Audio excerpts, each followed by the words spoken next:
my name's Mandy and this is my channel Make It Sew. Today I am bringing you my video for a sew along that I've been promising for quite a while, and I'm afraid it did take me a while to do, so I apologise for that. And the pattern we are going to be doing is the Whistler sweater and hoodie. I go through all the different styles you can have in the actual sew along, so I won't go on about that bit now. At the moment, the pattern is for sale on their website, the Love Notions website, and it's $12.50, which if you're in America, and in the UK that equates to £9.72 at the moment. So what I did was, when I sewed this, I did struggle with some of the instructions because it was a new to me type of pattern, and Love Notions do have some steps on their YouTube channel for certain parts of the garment.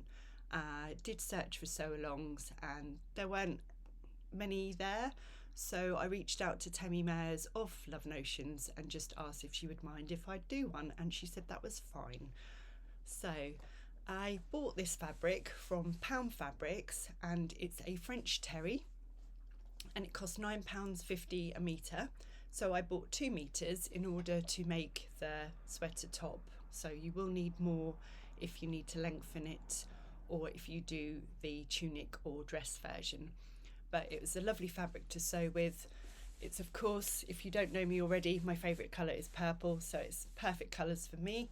I will show you what it looks like on at the end of this video, so I hope you enjoy it. If something doesn't make sense, or if you'd like me to go over it again, please put down in the comments below, or if you're just joining me for some company, let me know. Or if you do learn something from this video, I'd also like to know, because I have had some really lovely feedback on my new look N6650 sew along. Some people have said that they managed to make the garment which they don't think they would have done otherwise, and that's lovely to hear that. So get a cup of tea or coffee or whatever you like to drink during the day and join me for this sew along, and I hope you enjoy it. Thank you for watching. Bye. The Whistler sweater and hoodie comes in different views, and you have to be mindful of this when you're actually choosing your pattern pieces. You'll notice that you've got the shawl collar with gathers, you've got the shawl collar without gathers, and then you've got the same with the hooded version, and then you've got your tunic version and your dress version. So each one has a hooded part, which is a separate pattern piece obviously. I'll show you when I'm cutting out the front where the gathers come into it, and obviously depends what length you want it. For this tutorial I am doing the Whistler sweater without gathers because I've only got 2 meters of fabric, and I quite like the plain look because it's got enough details on it already. So I'll now show you which pattern pieces you need. On one of the pages it actually tells you what pages to print out for what style you're going for, but because I wanted to have options, I did print them all out on A4 and stick them all together, which did take a while. On the next page it actually goes through what pieces you need for what style you're going for. That is just for the shawl collar pullover view and the hoodie view, and it does show you at the bottom the hem differences for the shirt and tunic versions. So I'll go through what pieces we need to make the standard Whistler, and I'll explain what I mean by standard because there's two types as well. The first piece you need to cut out is the back, and you'll see it says Whistler sweater, tunic and shirt back. It means the sweater top when it says shirt, and you'll notice as I go down you've got your lengthen and shorten line, which I didn't need to do, which was nice, and then you've got your banded shirt length view, your hemmed shirt length view, and your tunic length. So for this one I'm doing a band at the bottom, so I will fold it up to where it says cut here for banded shirt view. Just by magic, it's already folded from last time. The second piece is the fronts. It confused me when I first did this because you've actually got two pieces for the front. You've got this one that says front pocket, and then you've got this one, which is a really strange shape, that says front. Now if you were looking to see how long it was, I'd use this piece out of the two, because this is full length, whereas the other bit is where the pocket goes, and you'll see as we go along what happens there. Now you'll see on it, it says front standard bust. So you have two options. There's one for a standard bust and there's one for a full bust. I've gone for the standard bust because it fit quite nicely when I did a twirl, but there are those options. You'll also notice on your front pocket piece you have two fold lines. So if I turn it round, it says here place on fold for gathered view and place on fold for flat view. So for this one, because I'm doing the standard view with no gathers, I've folded it under, and that's where I'll place that pattern piece on the fold. The next pattern piece it says to cut is sleeve. There's nothing to tell you about this, but it's just a standard sleeve. Again, that's been nice and long because it does have some sleeve cuffs. And then you've got a shawl collar,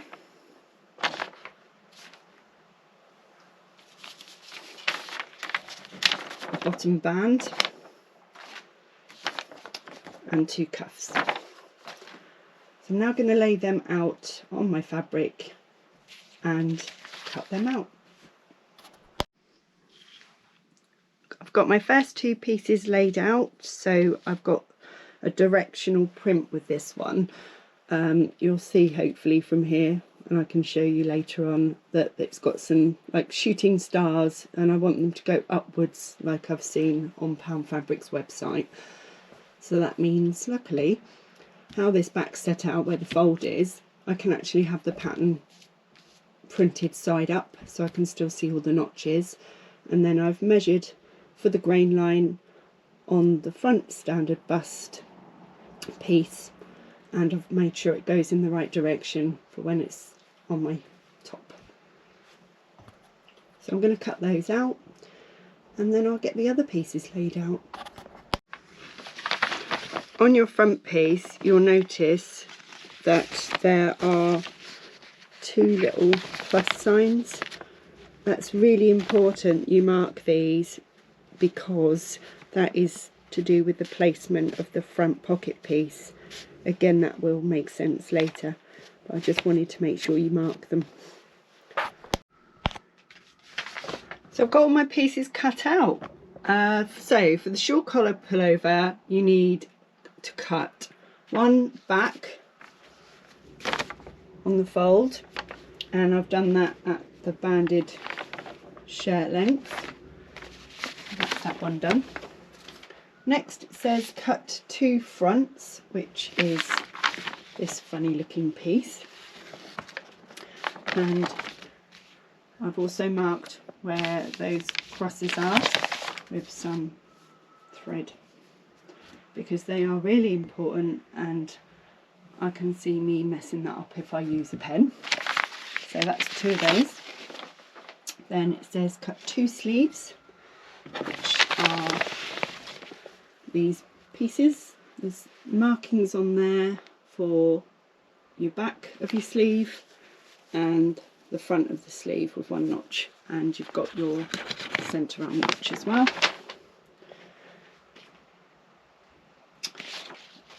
Cut one front pocket, which is this funny looking piece. I did make a boo-boo and I actually cut out the tunic length, but I've corrected that now. And again, it's got these crosses on it, which I've marked with thread because that will be matching up with your other front piece in the future. Then it says cut 4 shawl collars, 2 mirror image sets, so I had to mark 2 buttonholes and a cross. Again, they will make sense when you're making it up. And I've got 2 lots of those mirrored, so I've cut them when the fabric's on the fold. So that's those.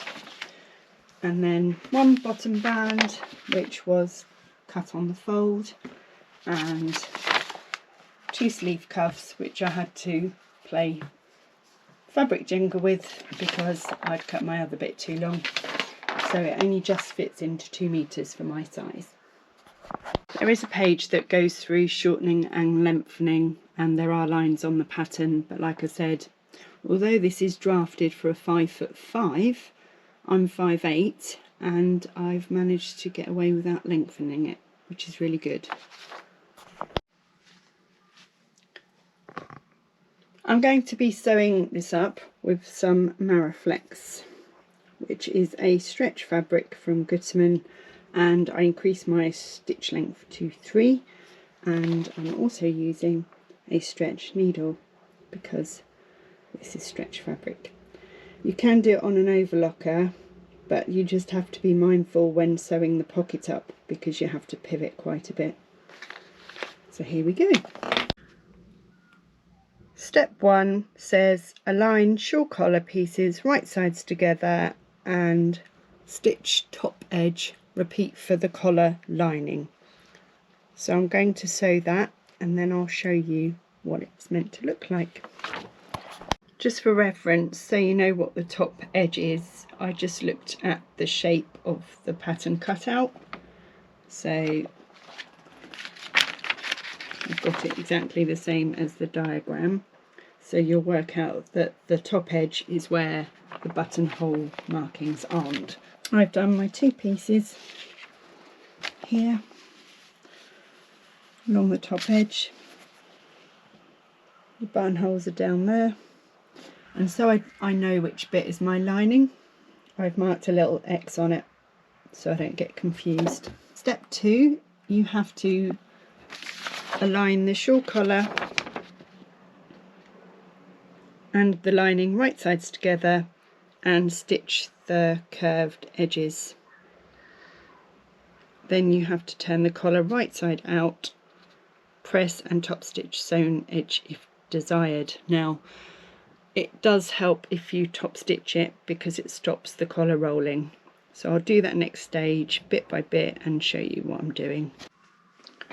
So I've just pinned all along the curved edge. I've matched the seams. I've just opened them at the ends on each side and then pinned all the way down there. So I'm now going to sew all along this curved edge, right sides together. Sewing all done, all along that curved edge, right to the other side. So it says to turn it round, and what it wants you to do now is press that so that your seams are nice and flat underneath, and then we're going to do exactly the same again but top stitching all along the curved edge this time. So I'll show you that in a minute. Unfortunately, I'm trying to do dark thread so you can see the sewing, but as this is top stitching and I'd like to wear it, I'm going to do it in the same colour. I will try and show that up on the camera. So I've just pressed this, and as you can see it's all in the middle so that when you see it from the edge you can't see the seam either side. I did have to roll it a bit just to get that seam to sit right in the middle, but I'm now going to top stitch it. I do have an edge stitch foot, but obviously you don't need this. And as I said, it's not essential. It says you don't have to, it just says if desired, but I just find it stops it then rolling either side. Step 3 says to fold over this collar, and when you do it, there's no obvious marking on your fabric as to where you start from each edge, but if you look on the pattern, there is a little notch just there, tiny, tiny, tiny. So what I did was I lined it up with my fabric and started folding from there, and then in the middle I just went by the picture, and it's about just over an inch, and then you press that in place. Step 4 says fuse a piece of interfacing inside the left collar under the button markings and work 2 buttonholes on the left collar piece. But it also says you may skip the buttonhole step by just sewing the buttons in place through all layers. I tend to do that because it's not a functional button as such. You don't need to undo it to get it off, and it depends what fabric you're using as well, really. So I'm going to go straight on to step 5, which is where you overlap the collar ends so the finished edge matches the circle marking and baste in place, and then mark the button placement and sew buttons in place. This is the circle marking that it's referring to that you made earlier when you did your button markings for the shawl collar. So what you need to do is, it's just here, you just about see it, and then this is the edge it's referring to. You line it up with that marking just there. Once that's straight, you also need to put your buttons on. So it says to baste this little bit in place to make sure it stays where you want it to. So I'm just going to do that on my machine and then sew some buttons on. I've just got to find some now.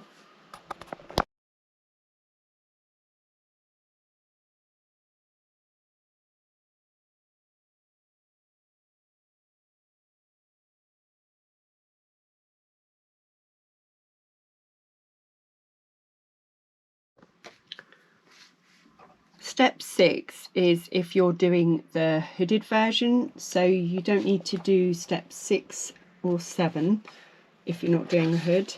And then step 8 says skip this step if doing the ungathered view, which I am.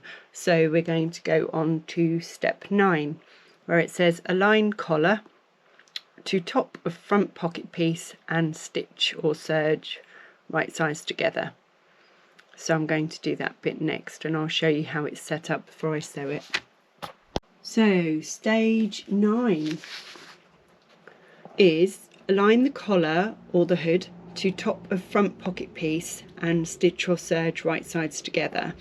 And then again, if you're doing the gather view, which I'm not, adjust the gathering to fit the collar ends. So the picture is here, step 9, but I'll show you actually on the fabric. So this is your shawl that you've done with the buttons showing up, and this is your pocket piece, the funny looking thing that you're like, what on earth is going to happen? So it's right sides together, so I'm going to flip this over, and you've got your buttons here, and this edge where you basted is going to line up with the middle of the pocket piece, so this one here. So I'm going to pin that and then sew it with the seam allowance, which is 3/8 of an inch or 1 centimetre. So seam allowance is sewn, and when you flip that up, that's how it should look with your buttons and then your pocket pieces. And the next thing it tells you to do in step 10 is to press the seam allowance down. So that's what I'll do next. Step 11 is to align your front pieces, which is this bit that says front standard bust, and your back piece. So you need to get them right sides together. So you're going to be doing this piece and pin it here, and then this piece on the opposite side here. So I'll just pin those together and you'll see what I'm done. So I've pinned the shoulder seams together where they meet the back, and I'm now going to sew those. You'll see on the diagram it just shows you where it is, so you can compare it to where I've done it on the pattern. And here are the shoulder seams all sewed up on each side. So next stage, here we go. This is the bit of the pattern that when I first made it did not make sense at all, and there is a really good instruction video on the Love Notions YouTube channel. So I know you can look on there, but as I'm doing this as a sew along and I wanted to show you as you go along, I'll show you what to do. So on the picture it shows you this hood and the shawl collar, and then your front pocket piece, and then obviously you've got this part which is your front pieces attached onto your back, and it says make sure you transferred your markings. Like I said at the beginning of the video, make sure you put those marks on there because this is vital when you're lining everything up. And also it says to mark your centre back. So what I've done is on my back piece I've just put a little notch. So the first thing it says to do is to align the front to the front pocket piece at the pockets, right sides together, and pin. So this is your wrong side of your back showing. There's my centre back marking. This is the seams when we sewed them to the back a minute ago. So what you need to do is get all the way up to the end. You've got this funny cut out piece, there's your markings, and you line that up with this piece here, like so. And you'll notice the shape more or less moulds itself to it. So that's what I'm doing first, and I'll do exactly the same on the other side. Line them up. So these bits, I'll take that off, you'll get in context. These bits need to be pinned first, so I'll do that. So you've got your back piece here leading up to front pieces, and I've pinned them in place. So the next thing I need to do is continue pinning the front piece to the front pocket along the curved portion, which is this piece, and you're going to be pinning this to here. So what you'll do as you go along is more or less twist it round. So I'll pin it up first and then I'll talk you through it. So I'm just going to match up the first marks that we had on both pieces by joining them together with the pin, and that will signify where your first pivot is in your stitching line once you start from the side seams. So I'm going to put a pin in there just to secure that, and then at least I can pin the rest without it moving. So where I'm now putting a pin is where you're going to start your first part of your sewing line, and you'll go to that first mark and then pivot and go up that piece towards the pocket bag.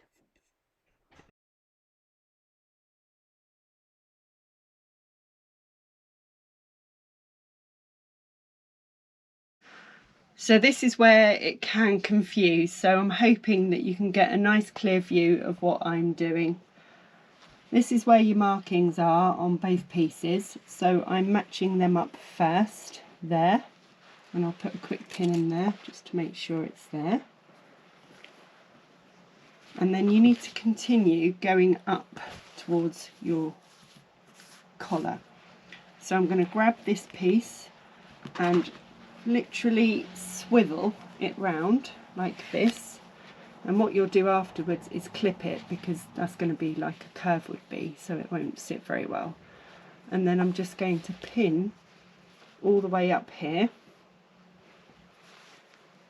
matching the notch with the seam of the collar stand, and then we're going to continue going round the collar.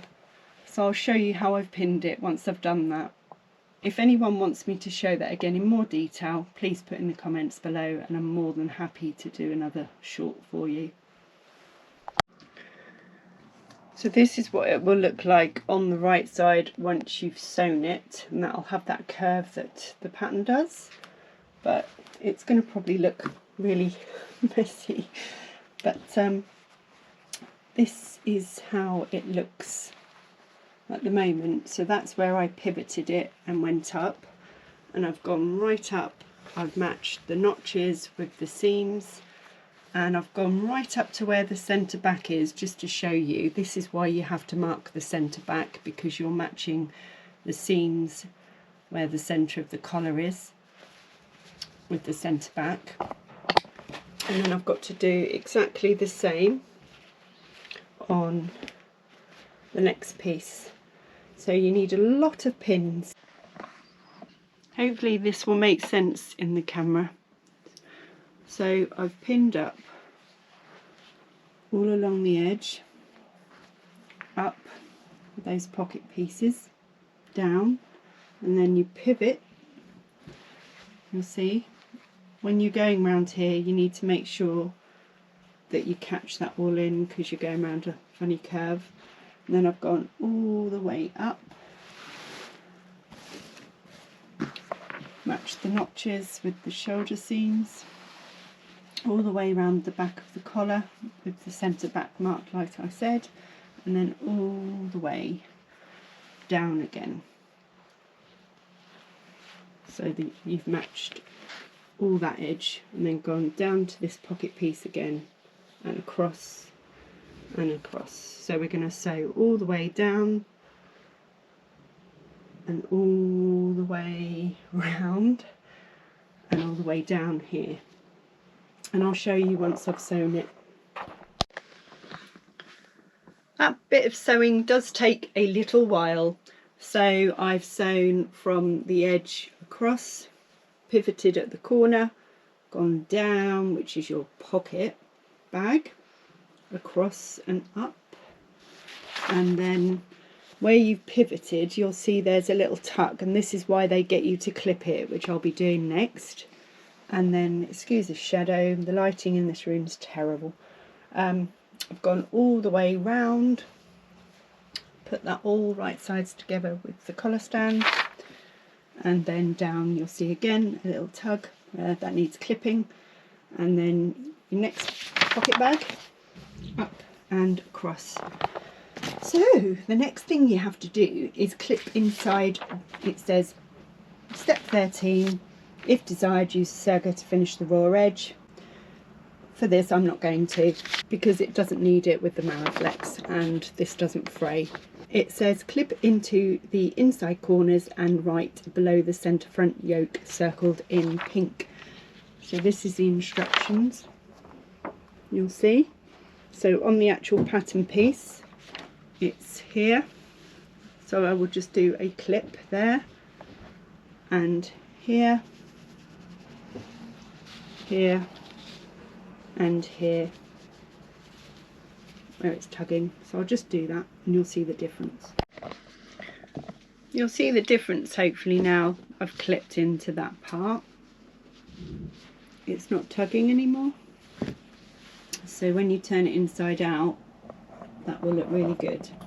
We're on to step 14, which is where you align the sleeves to the arm side right sides together, matching the centre markings on the sleeve to the shoulder seam, the triangular markings as well, and repeat for the second sleeve. So with this one I've got the sleeve right sides together with the actual bodice, and I've got the one notch that I marked which will match the one notch here at the front, and then two notches on here on that bit will match the back notches. And the triangle it's referring to is the notch that you made in the middle, which will match with the shoulder seam. So I'll get them all pinned up and sewn on and showing you that.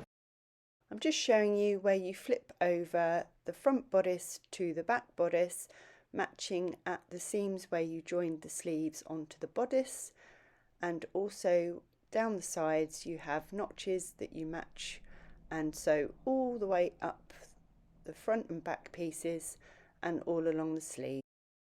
Here we have the sewing done on the sleeve. I've matched where the sleeve seams are and gone all the way down. You'll notice to get that to match, I pinned them together through the seams, and then when you flip it over that should match nicely. And here we have matching seams where your sleeves and your bodice match. They both line up really nicely, so that's really good.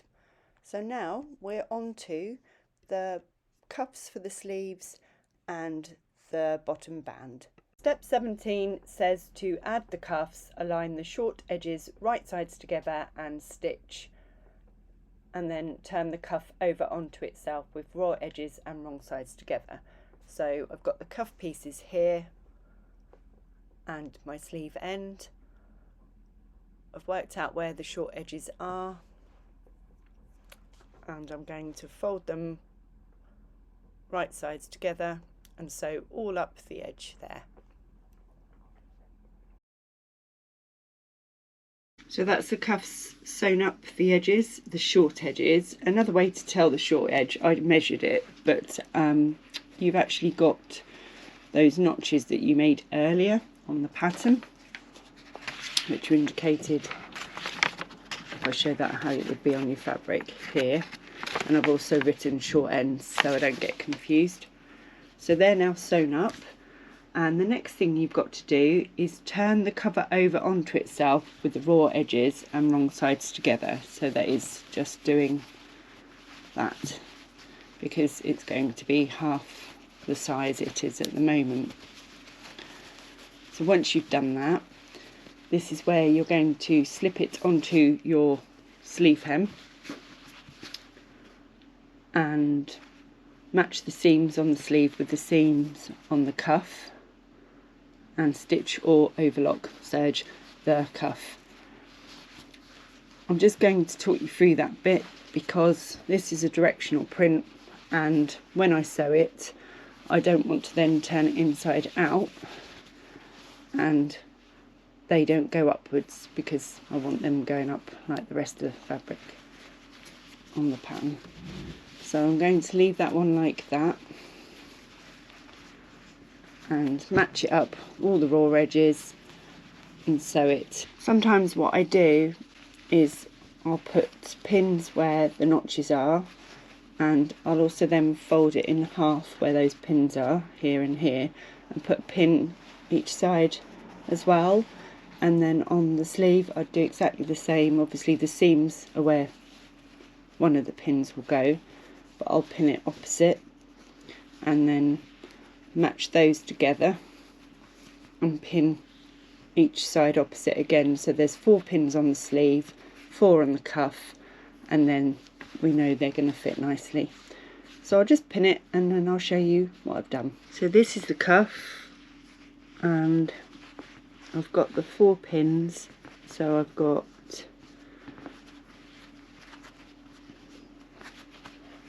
seam allowance, so I folded that in half and matched it and put a pin there, and then put those together to find the other 2 pin points. So there's 4 pins there, and then I've done exactly the same with the sleeve. With a directional print you just need to be mindful that once you've sewn the raw edges together you're going to be flipping the cuff open, and obviously then you want the direction of the print to go in the same as the main fabric on the sleeve. So mine's going upwards. If I was to flip that over like that it would be going down, and I don't want it like that. So if I match it and flip it, they're going the wrong way, So I need to make sure that I sew this the other way round. Although it looks like the stars are going up, just to confuse me. Once I've flipped that now, they're still going to be going up. So just remember that when you're doing it. Obviously I didn't once, and that's how I've learned not to forget. So I'm now going to pin them together, matching the pins and matching the seams. I'm now going to slip the sleeve inside the cuff, just making sure my pins don't come out.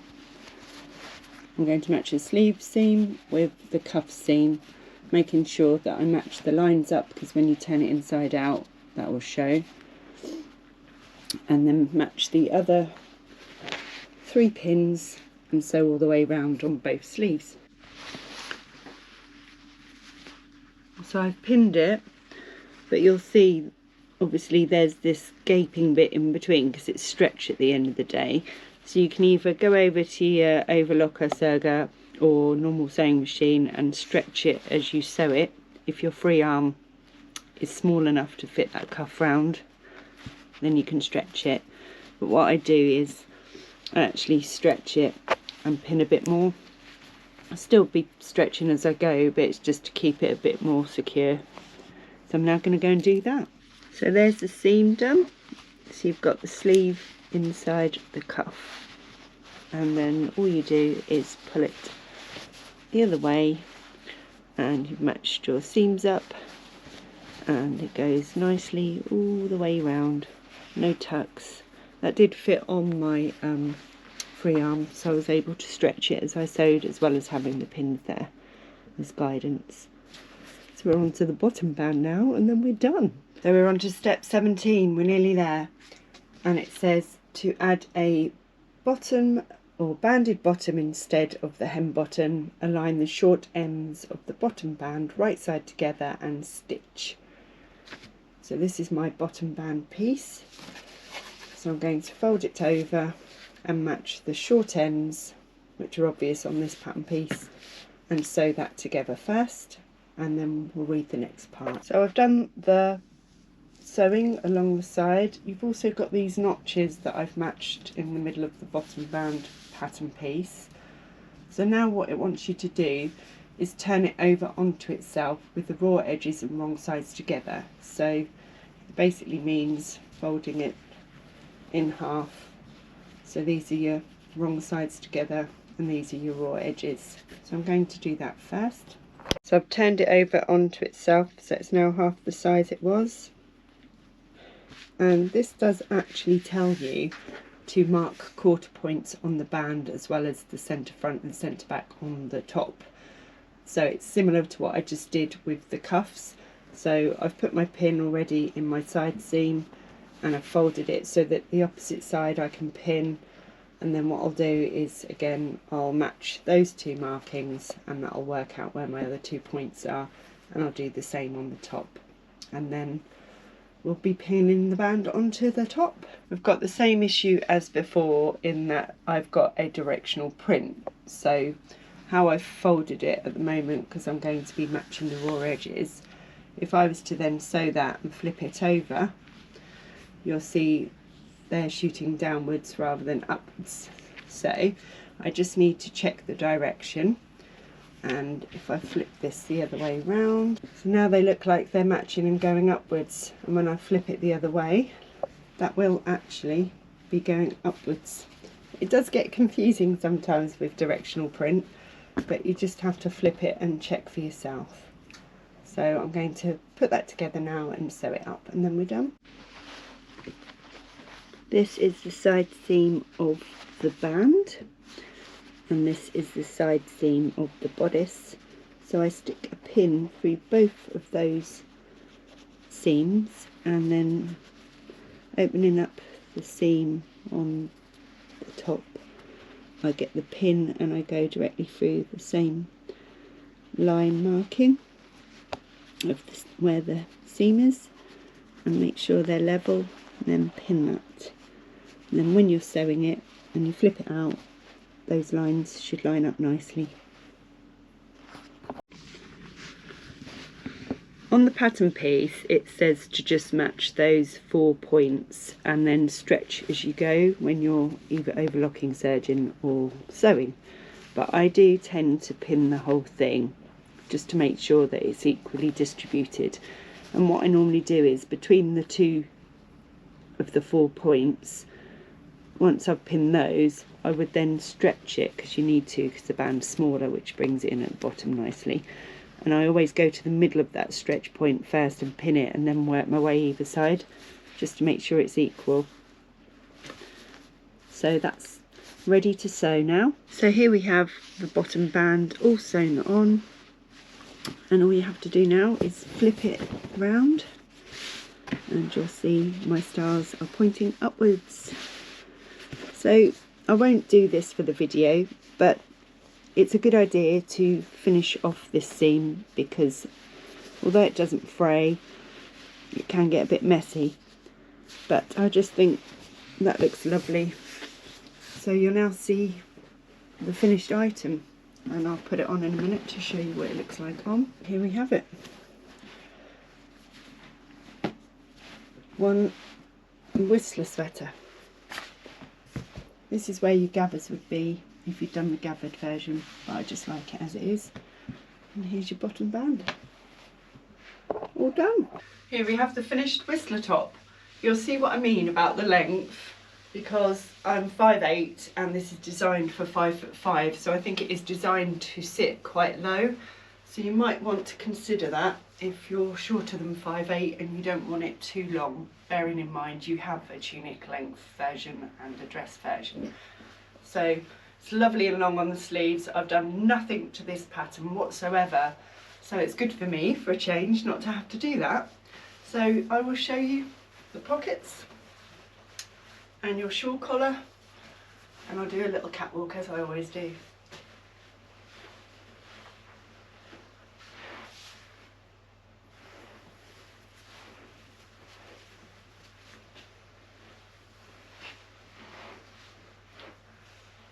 And you've done your top.